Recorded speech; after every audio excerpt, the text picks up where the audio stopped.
Hello everyone, welcome back to our channel. দেখো, আমরা ব্যাঙ্কিংয়ের ক্ষেত্রে যে কোয়ান্টিটেটিভ অ্যাপটিটিউড যে পার্টটা আছে, বা যেটাকে বলা হয় নিউমেরিক্যাল অ্যাবিলিটি, যে এক্সামে যেরকম ধরনের নাম দেওয়া আছে, তো সেইটুকু অংশের হচ্ছে আমরা কোশ্চেন কিভাবে আসে, কটা করে প্রশ্ন আসে, এবং হচ্ছে কোন পরীক্ষায় কটা করে ম্যাথের প্রশ্ন আছে, সেগুলো আমরা সব এই ভিডিওটার মাধ্যমে আলোচনা করব। ঠিক আছে ভাই, চলো শুরু করি। দেখো, তুমি যদি ক্লাসে নতুন হও, তুমি আমাদের এই অ্যাপটা ডাউনলোড করতে পারো। এই অ্যাপের পরবর্তীকালে তুমি এইখানে হচ্ছে স্টাডি মেটেরিয়াল, মক টেস্ট, সমস্ত জিনিস এই ব্যাঙ্কিং এক্সাম সেক্টরটা, এই যে সেগমেন্টটা আছে এইখানটাতে পেয়ে যাবে। ডেসক্রিপশানে লিঙ্ক আছে, ওখান থেকে তুমি এই অ্যাপটা ডাউনলোড করতে পারো। এবং আমাদের টেলিগ্রাম চ্যানেলও আছে, ওখানে গেলে তুমি বিভিন্ন এক্সামের নোটিফিকেশান, ব্যাঙ্কিংয়ের ক্ষেত্রে মেনলি ওখানে নোটিফিকেশান পেয়ে যাবে। বিভিন্ন ধরনের স্টাডি মেটেরিয়াল সব ওইখানে দেওয়া হবে। ঠিক আছে, চলো শুরু করা যাক। দেখো ভাই, প্রথম কথা হচ্ছে আমাদের অলরেডি আমরা একদম প্রথমের ব্যাঙ্কিং এক্সামের ক্ষেত্রে যে রোড ম্যাপ আমরা একটা প্রথম ভিডিও বানিয়েছিলাম, সেটা আশা করি তোমরা দেখেছো। না হলে ওই ভিডিওটা গিয়ে দেখে নাও। কী কী ধরনের পরীক্ষা হয়, কী হয়, সব তুমি ওটার মাধ্যমে জানতে পারবে। ঠিক আছে, এবার দেখো, আমরা মেনলি যে যে পরীক্ষাগুলো পেয়েছি সেইগুলো একবার জাস্ট রিভিশন দিয়ে নিই। কি, এক নাম্বার হচ্ছে আমাদের কাছে আছে কি আইবিপিএস, মেনলি আমরা যে এক্সামগুলোকে ফোকাস করতে পারি। আর একটা হচ্ছে এসবিআই, আর একটা হচ্ছে কি বলো আরবিআই। এই আরবিআই এক্সামটা হচ্ছে এখানকার মধ্যে সব থেকে টাফেস্ট পরীক্ষা হচ্ছে আরবিআই, যার হচ্ছে গ্রেড বি অফিসার, যথেষ্ট টাফ এক্সাম হয়। সেটা নিয়ে আমরা আলাদাভাবে আলোচনা করব। আমরা এখানে আলোচনা করব আইবিপিএস এবং এসবিআই। আইবিপিএসে স্যার কী কী পরীক্ষা হয়? এক নম্বর, আইবিপিএসে হয় হচ্ছে ক্লার্ক।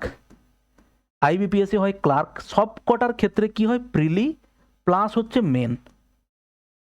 দ্বিতীয় নাম্বার কি হয় আইবিপিএস পিও, যার ক্ষেত্রে কি হয় প্রিলি, মেন আর হচ্ছে ইন্টারভিউ। এবং মেন্সের ক্ষেত্রে কি হয় অবজেক্টিভ প্লাস হচ্ছে ডেসক্রিপটিভ, এটা দুটো দিতে হয় একসঙ্গে। মেন্স এবং ইন্টারভিউ নাম্বার মিলিয়ে হচ্ছে তোমার সিলেকশন হবে। এই হচ্ছে দুটো গেল। তিন নাম্বার হচ্ছে কি আরআরবি, রিজিওনাল রুরাল ব্যাংক, তার হচ্ছে ক্লার্ক। এবং চার নাম্বার রিজিওনাল রুরাল ব্যাংক, তার হচ্ছে দেখো পিও। এবং এদের প্রত্যেকের প্রিলিমেন্স, এরও হচ্ছে প্রিলিমস, এরও হচ্ছে মেন্স, এরও হচ্ছে প্রিলিমস, এরও হচ্ছে মেন্স। এসবিআইর হচ্ছে তিনটে পরীক্ষা, মেনলি যারা গ্র্যাজুয়েট, কোনো পার্সেন্টেজ অফ নাম্বারের প্রয়োজন নেই, গ্র্যাজুয়েট হলেই হবে, ডিস্টেন্সে গ্র্যাজুয়েট হলেও হবে।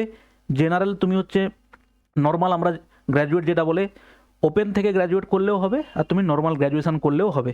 এখানে কোনো নাম্বারে কোনো বাধ্যবাধকতা নেই। নাম্বার দরকার হচ্ছে 55% নাম্বার, সেটা হচ্ছে আরবিআই এর ক্ষেত্রে। নাবার্ড একটা পরীক্ষা নেয় তাদের ক্ষেত্রে, এনএইচবি ন্যাশনাল হাউজিং ব্যাংক যারা পরীক্ষা নেয় তাদের ক্ষেত্রে, এলআইসি এএও একটা পরীক্ষা হয়, 2-3 বছর অন্তর অন্তর পরীক্ষা হয়, সেখানটাতে তোমার দরকার আছে 55% হচ্ছে নাম্বার। ঠিক আছে, এবার দেখো এসবিআই তিনটে পরীক্ষা আমরা বলতে পারি। এক নম্বর হচ্ছে সেই একই বলতে পারি, সেটা হচ্ছে ক্লার্ক, প্রিলি প্লাস মেন্স।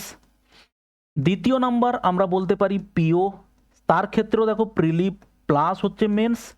তিন নাম্বার আমরা বলতে পারি দেখো specialist officer. Specialist officer IBPS এর ক্ষেত্রেও হয়। আমরা এর পরে একটা ক্যালেন্ডার আলোচনা করব। আইবিপিএস এর ক্যালেন্ডার প্রত্যেক বছর বের করে, যে ডেট বলবে সেই ডেটে নোটিফিকেশান দেবে, সেই ডেটে এক্সাম হবে এবং রেজাল্টও সেইভাবে বেরোবে। সবসময় আমি বলি, যারা একটু তোমরা ট্যালেন্টেড আছো, মোটামুটিভাবে ম্যাথ রিজনিং খুব সহজে ধরতে পারো, এরকম থাকে অনেকে যে স্যার ম্যাথ আমি একবারে পারি না, তাদের ক্ষেত্রে জিনিসটা আয়ত্ত করতে ভাই যতটা সময় লাগবে, যারা অলরেডি ম্যাথ কিছুটা হলেও পারো, কিছুটা হলেও রিজনিং পারো, তারা হচ্ছে, দেখো অনেকে কমেন্ট করেছে আমি দেখেছি, ব্যাংকের পরীক্ষায় নাকি হচ্ছে মাউস কাজ করে না। ভাই, ব্যাংকের পরীক্ষা যেখানে হয়, এসএসসির পরীক্ষাও সেই সমস্ত সেন্টারে হয়। ঠিক আছে, অতএব ওইটা বলে লাভ নেই যে মাউস কাজ করে না। পয়েন্ট নাম্বার 2, এটা মানতে কোনোভাবে অস্বীকার করা যায় না, ব্যাংকের পরীক্ষা অন্যান্য এক্সামের থেকে যথেষ্ট টাফ হয়। কারণ অন্যান্য এক্সামের ক্ষেত্রে দেখো প্রত্যেকের আলাদা আলাদা পার্সপেক্টিভ আছে। যারা অনেক ছেলে মেয়ে যারা শুধু এসএসসির জন্য ফোকাস, অনেক ছেলে মেয়ে আছে যারা হচ্ছে শুধু পুলিশের পরীক্ষার জন্য ফোকাস, আবার অনেক ছেলে মেয়ে আছে সে শুধু ব্যাংকের চাকরির জন্য ফোকাস। অতএব প্রত্যেকের আলাদা আলাদা পার্সপেক্টিভ আছে, সেই অনুযায়ী তারা তাদের হচ্ছে গোল সেট করবে, সেইভাবে প্রিপারেশান নেবে। এই এবং এটা যদি কেউ তাড়াতাড়ি বুঝে যায়, না স্যার আমার ব্যাংকের পরীক্ষা আমার জন্য নয়, এসএসসির পরীক্ষা আমার জন্য নয়, রেলের পরীক্ষা আমার জন্য নয়, বা এই পরীক্ষা আমার জন্য নয়, তত তাড়াতাড়ি তার পক্ষে ভালো। গোল যদি তোমার ফিক্সড হয়ে যায়, তুমি জানবে যে তুমি তাড়াতাড়ি বেঁচে গেলে। 2 বছর 3 বছর রগড়ানোর পরে তারপরে তুমি যখন ছাড়বে না, ওটাকে ছেড়ে যেটাকে আবার ধরে এগোবে ভাববে, সেটা তোমাকে কিন্তু জিরো থেকেই শুরু করতে হবে। এটা হচ্ছে কিন্তু মেন জিনিস, ঠিক আছে? অতএব যারা ব্যাংকিং এক্সামের জন্য প্রিপারেশান নেওয়ার চেষ্টা করছো, তাদের জন্য এই সমস্ত কথাগুলো বা এই স্ট্র্যাটেজি বলো, এই ভিডিওগুলো বলো, পরবর্তীকালে আমরা প্রিভিয়াস ইয়ারের কোশ্চেন সলিউশন করব এবং হচ্ছে টার্গেট করব আগামী 5 মাসে টোটাল কোয়ান্টিটেটিভ অ্যাপটিটিউডের সিলেবাসটাকে ইউটিউবে কভার করার। তার মধ্যে আমাদের পেড ব্যাচ আসবে, যার মনে হবে নেবে, না দরকার হলে না নেবে, ঠিক আছে? তো সেই ক্ষেত্রে আমরা এই পরীক্ষাগুলোর কথা আলোচনা করতে পারি। এবার দেখো, প্রত্যেকটা পরীক্ষার প্রিলিমস আছে, প্রত্যেকটা পরীক্ষার প্রিলিমসের কি আছে বলো, কোয়ান্ট আছে বা ম্যাথ আছে, ঠিক আছে? প্রত্যেকটা পরীক্ষার মেন্সেও কি আছে বলো, কোয়ান্ট বা ম্যাথ বলতে পারি। প্রত্যেকটা পরীক্ষাতে, এখানেও প্রিলিমসে আছে, এখানেও মেন্সে আছে, এখানেও প্রিলিমসে মেন্সে মোর অর লেস। প্রিলিমসে ম্যাথের ইম্পর্টেন্স হচ্ছে 35%, মেন্সেও মোটামুটিভাবে ওই রকম 35%। দেখো, একটা এক্সাম আমরা দেখব, ওই এক্সামগুলোতে কত করে নাম্বার আছে, কত মার্কস আছে এবং তার জন্য কতটা করে সময় পরীক্ষাতে পাবে। ব্যাংকিং এক্সামের ক্ষেত্রে কিন্তু এটা মোস্ট ইম্পর্ট্যান্ট। আইবিপিএসের সমস্ত পরীক্ষাতে সেকশনাল কাট অফ থাকে। আমরা কি করি, অন্যান্য পরীক্ষার ক্ষেত্রে রেল, ব্যাংক, রেল, এসএসসি এদের ক্ষেত্রে কি সেকশনাল কাট অফ নেই? তবুও সেকশনাল কাট অফ না হলেও এরকম কেউই চাকরি পায় না কোনো দিন, স্যার আমি তো অঙ্ক একদমই পারি না, আমি অন্যগুলোতে 100% স্কোর করে নেবো। জীবনে কোনো দিন 100% স্কোর হবে না।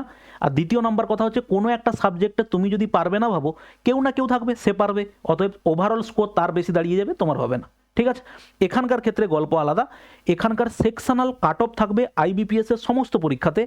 এসবিআই প্রিলির থাকবে না, কিন্তু এসবিআই মেন্সে 2025 থেকে ইমপ্লিমেন্ট হয়েছে, মেন্স পরীক্ষাতে সেকশনাল কাট অফও থাকবে, ঠিক আছে ভাই? দেখো, আইবিপিএস ক্লার্ক প্রিলির ক্ষেত্রে দেখো, প্রিলির ক্ষেত্রে 35 নাম্বার আছে এখানটাতে, 35টা কোশ্চেন, 35 নাম্বার, 20 মিনিটে করতে হবে, ওকে? এখানে দেখো কি, ক্লার্ক মেন 50টা question, 50 number, 45 minute. IBPS PO prelims 35 question, 35 mark, 45 minute. IBPS PO mains 35টা question, 60 marks, 45 minute. IBPS RRB clerk তার প্রিলি 40টা কোশ্চেন থাকবে, 40 মার্ক। আরআরবি ক্লার্ক, সরি এটা দুবার হয়ে গেছে, আইবিপিএস আরআরবি প্রিলি, আরআরবি এটা হচ্ছে মেন হবে, এটা হচ্ছে ক্লার্ক মেন্স, ঠিক আছে? এটা হচ্ছে মেন্স। তো এই মেন্সের ক্ষেত্রে 40টা question, 50 marks, 30 minute. IBPS RRB PO তার প্রিলি তার মেন্স, এই হচ্ছে কোশ্চেন। দেখো, এর ক্ষেত্রে কিন্তু কোনো চেঞ্জ নেই, প্রিলি মেন্স হচ্ছে দুটো। এবং আরআরবির ক্ষেত্রে আরআরবি ক্লার্কের ক্ষেত্রে একটা সুবিধা তোমার আছে, সেটা হচ্ছে কি স্যার, তোমার হচ্ছে প্রিলিমিনারিতে ইংলিশ নেই, ঠিক আছে? এটা একটা সুবিধা বলতে পারো। আর প্রত্যেকটার স্যালারি তুমি এইটুকু ধরে চলো, ক্লারিক্যালের ক্ষেত্রে প্রত্যেকটা স্যালারি 35,000 স্যালারি প্রায় থাকবে, এবং নতুন আমাদের পে কমিশন হওয়ার পরে এটা আরও অনেকটা বেড়ে যাবে, ওকে? আচ্ছা, এবারে আসি, দেখো এসবিআই দেখো ক্লার্ক প্রিলির ক্ষেত্রে ঠিক সেম। এসবিআই 35টা question, 35 number, 20 minute. Clerk mains এর ক্ষেত্রে দেখো, ক্লার্ক মেন্সে যেরকম 50 নাম্বার, এর ক্ষেত্রেও তোমার 50 নাম্বার। এসবিআই পিও প্রিলিমসের ক্ষেত্রে দেখো 30টা কোশ্চেন, 30। পিও মেন্সের ক্ষেত্রে দেখো, এইটা হচ্ছে এইবারে মেন্সের হচ্ছে কি হয়, নাম্বার ডিস্ট্রিবিউশন চেঞ্জ হয়ে গেছে 2025 থেকে, ঠিক আছে? তো এটা একটু বেশি ছিল, সেটাকে এখন কমিয়ে এটাকে 30 করা হয়েছে। তো এই গেল হচ্ছে আমাদের নাম্বার ডিস্ট্রিবিউশন, ঠিক আছে? এবারে আমরা দেখব আমাদেরকে কি পড়তে হবে, সিলেবাসে কি আছে, কোন কোন টপিক পড়তে হবে, কোন টপিক থেকে কটা করে প্রশ্ন আসে, প্রত্যেকটা আমরা দেখব, ঠিক আছে? দেখো, আমাদের মেনলি তোমাকে ম্যাথ ব্যাংকিংয়ের ক্ষেত্রে সব থেকে ইম্পর্টেন্ট জিনিস হচ্ছে ক্যালকুলেশন। যে ক্যালকুলেশনে ফার্স্ট, তার কিন্তু পজিটিভ দিক। 35টা কোশ্চেনের মধ্যে ব্যাংকিংয়ের সিলেকশন পেতে গেলে 35-এর মধ্যে অ্যাটলিস্ট তোমাকে 28 থেকে 35 তো একদম 100% নাম্বার, অ্যাটলিস্ট 28 থেকে 32 স্কোর তোমাকে করতেই হবে। এটা হচ্ছে সব থেকে স্কোরের জায়গা। স্কোর কোথায় করতে পারবে না, প্রবলেম হবে ইংলিশে, তোমাকে প্রচুর এফোর্ট দিতে হবে। অ্যাপটিটিউডে কিন্তু ভাই ব্যাংকিংয়ের ক্ষেত্রে খুব বেশি এফোর্টের কোনো জায়গা নেই। আমি বলছি তোমাকে, যখন তোমাকে ক্লাস করাবো, প্রিভিয়াস ইয়ার কোশ্চেন করাবো, দেখবে এখানে কিন্তু আরামসে 35-এর মধ্যে 28 বা 35-এর মধ্যে 26-27 স্কোর আরামসে করা যায়, একটু স্ট্র্যাটেজিক্যালি করলে হয়। রিজনিংয়ের ক্ষেত্রে অন্যান্য এক্সামের থেকে রিজনিংয়ের কিন্তু যথেষ্ট টাফ। কেউ একজন কমেন্ট করেছিল, অ্যাপে হচ্ছে 20টা চ্যাপ্টারের রিজনিং আমাদের ফ্রিতে করানো আছে, ওইগুলো তোমার কোনো কাজেই লাগবে না ব্যাংকের ক্ষেত্রে, হার্ডলি হয়তো 5-7 নাম্বার কাজে লেগে যেতে পারে।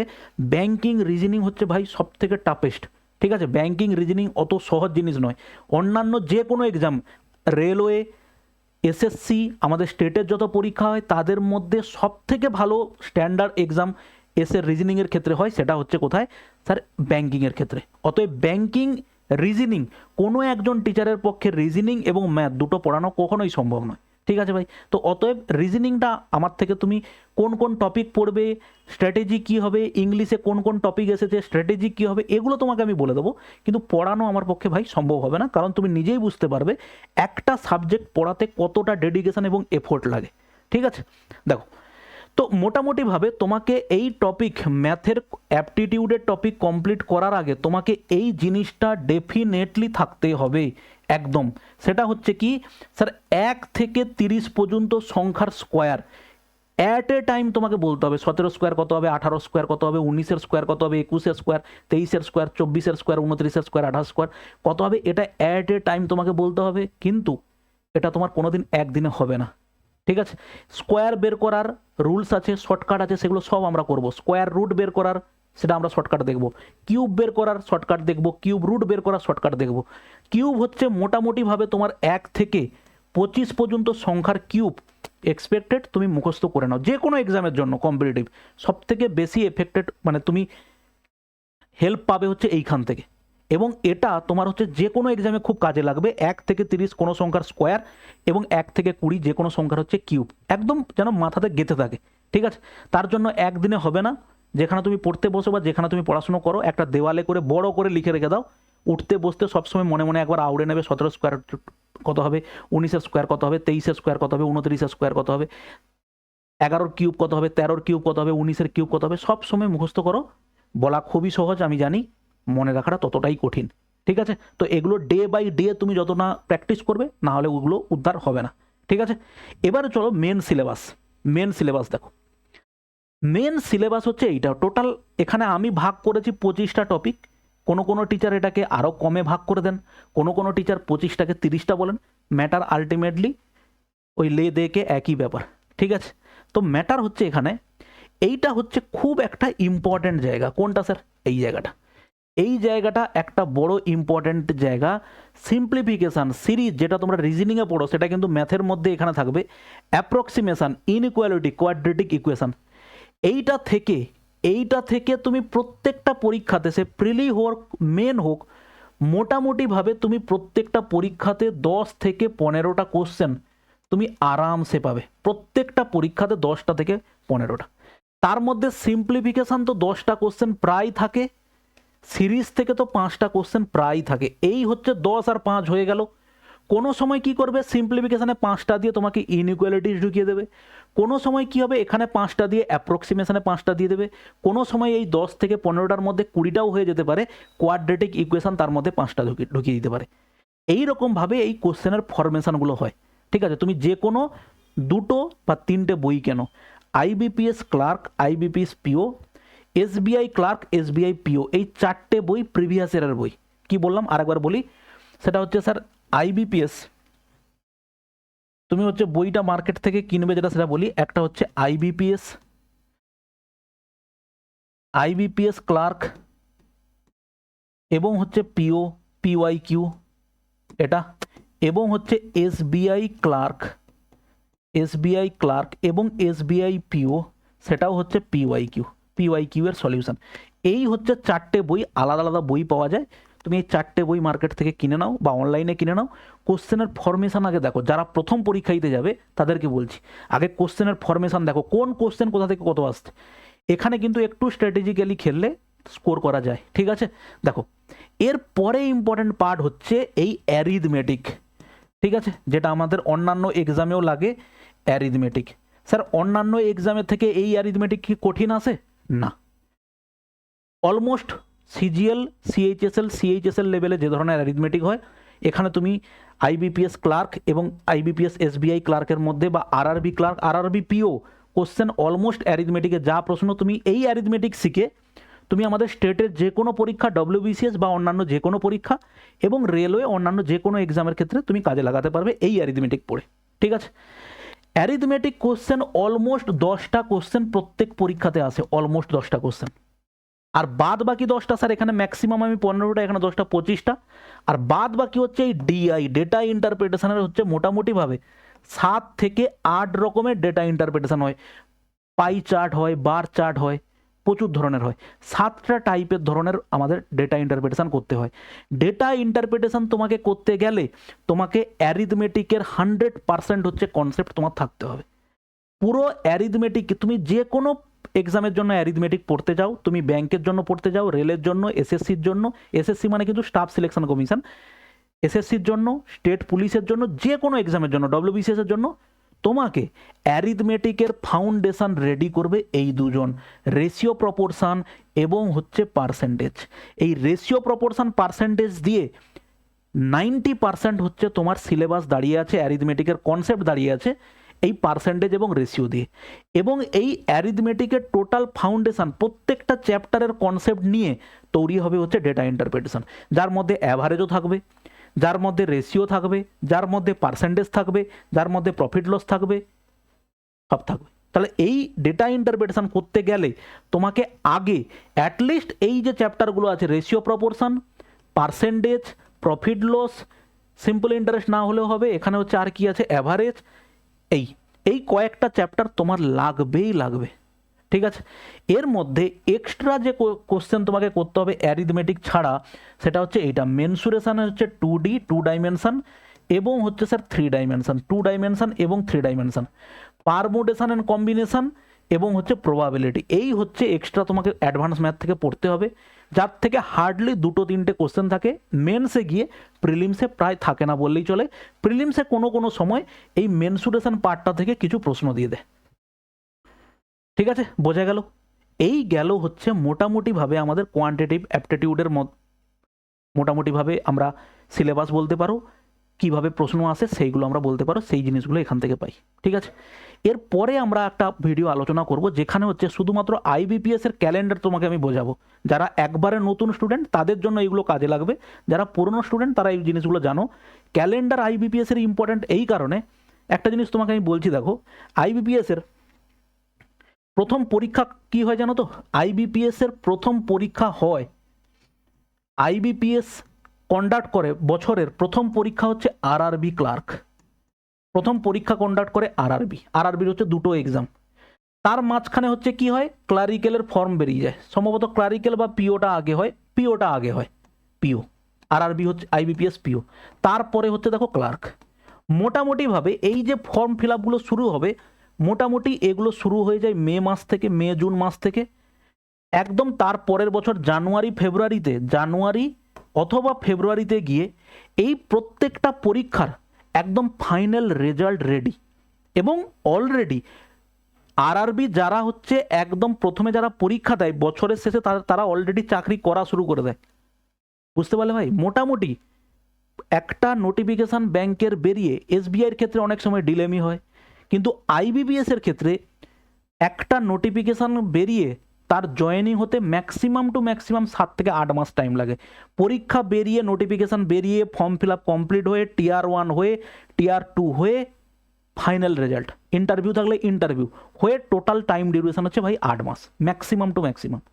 ঠিক আছে, আর সেখানে আমাদের মোটামুটি এখন এসএসসি একটু সুধরেছে, পরের বারে পরীক্ষা নেওয়ার আগে তার আগের বারের পরীক্ষাগুলো কন্ডাক্ট করে নিচ্ছে, যেটা খুবই ভালো জিনিস। আমাদের ওয়েস্ট বেঙ্গলের কথা তো এরা সবার উপরে থাকে, 4 বছর 5 বছরের আগে কোনো দিন এরা নিজেরাই স্টুডেন্টকে তৈরি করে নেয়, মানসিক মানে চাকরি করার সময় যে মেন্টাল স্ট্রেসটা ছেলেমেয়েরা নেবে, সেটা হচ্ছে পিএসসি আগে থেকেই নিয়ে নেয়। ডব্লিউবিসিএস 22-23-এর রেজাল্ট বেরোয় হচ্ছে 25-26-এ গিয়ে, 24-এর প্রিলিমস পরীক্ষা হবে 25-এ গিয়ে, তো স্বাভাবিক ওই জিনিসগুলো হয় ওখানটাতে। কিন্তু ব্যাংকের ক্ষেত্রে এইটা একটা সুবিধা, যাদের ক্ষেত্রে একটা ভালো ম্যাচুরিটি আছে, বা তুমি ম্যাথ রিজনিং স্যার আমি ভালো ধরতে পারছি, তারা কিন্তু ব্যাংকের পরীক্ষার দিকে আসতে পারো। এবং আসতে পারো এই সেন্সে যে আমার এটাতে ইন্টারেস্ট আছে। ঠিক আছে, এরকম প্রচুর লোকে ফ্রাস্ট্রেটেড হয়ে যায় ব্যাংকে চাকরি করার পরে, ওরকম নয়। তোমার যদি সত্যি তোমার মধ্যে ইন্টারেস্ট থাকে যে আমি ব্যাংকে চাকরি করব, বা একটা ভালো ওই দিকটাতে আমার ইন্টারেস্ট, মানুষের ইন্টারেস্ট, পৃথিবীর প্রত্যেকটা জিনিসের প্রত্যেকের ইন্টারেস্ট আছে। ঠিক আছে, এরকম আমরা যে একটা জামা পরে আছি, এটা কেউ না কেউ তো এটা বানিয়েছে, তার এই জিনিসটাতে ইন্টারেস্ট আছে। আমি তোমাকে একটা গাইড করছি, আমার এই জিনিসটাতে ইন্টারেস্ট আছে। কেউ চাকরি করছে, তার চাকরিতে বেশি ইন্টারেস্ট আছে। ঠিক আছে? তো এইভাবে ইন্টারেস্ট কার কোনটাতে হবে, স্যার ওটাতে ইন্টারেস্ট দেখিয়ে কী লাভ, ঠিক আছে? ওরকম কোনো ব্যাপার নয়, ইন্টারেস্ট মানুষের যে কোনো জিনিসে আসতে পারে, অতএব তার জন্য নিজেকে তৈরি করে নিতে হবে। ঠিক আছে ভাই, চলো দেখা হচ্ছে আমাদের নেক্সট ভিডিওতে, ভালো থাকবে, বাই।